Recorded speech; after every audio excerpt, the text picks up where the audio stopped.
In the heart of a town that people often overlooked, nestled amidst foggy moors and ancient stone cottages, stood an inn known for its peculiar charm. Each night, as the moon veiled itself behind clouds, an uncanny silence accompanied the whispering wind, carrying tales long forgotten. The innkeeper, Mr. Sutton, had heard all manner of stories, yet none captured his disbelief as the one about the midnight knocks. Legend had it that every month, when the clock struck 12 on the day of the full moon, a knock resonated at the inn's door. Folks said it was a stranger, cloaked in shadows, seeking refuge but leaving behind an air of unease. As anticipation built amongst the locals who thronged the inn tonight, discussing the lore over mulled wine, the ancient grandfather clock ticked ever closer to midnight. Mr. Sutton, a rational man with a thirst for logic, dismissed it all as superstition. But as the hour approached, he couldn't help but feel a shiver run down his spine. Exactly on cue, 3 knocks echoed through the inn. The patrons fell silent, eyes wide and hearts pounding.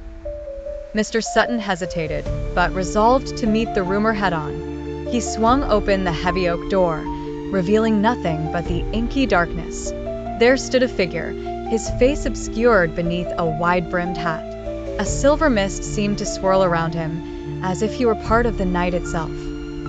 "I seek shelter." The stranger's voice was a low rumble, yet it carried a melodic tune that danced around the room.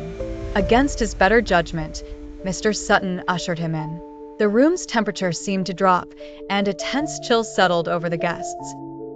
As the stranger sat by the fire, his presence invoked an inexplicable fear.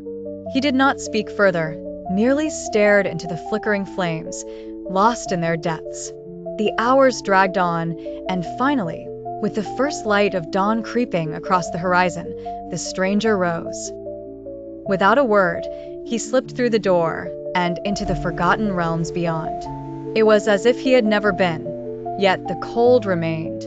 As the innkeeper inspected the chair where the stranger had sat, he found a peculiar object, a leather-bound book, its cover etched with symbols unknown to him. Curiosity piqued, Mr. Sutton opened it but found it blank, save for one page. In darkness, truths linger, waiting to be unveiled. With these words etched into his mind, Mr. Sutton faced the dawn, unsure of what tale the stranger's book would write next month, but certain that it would echo far beyond the foggy moors and ancient stones.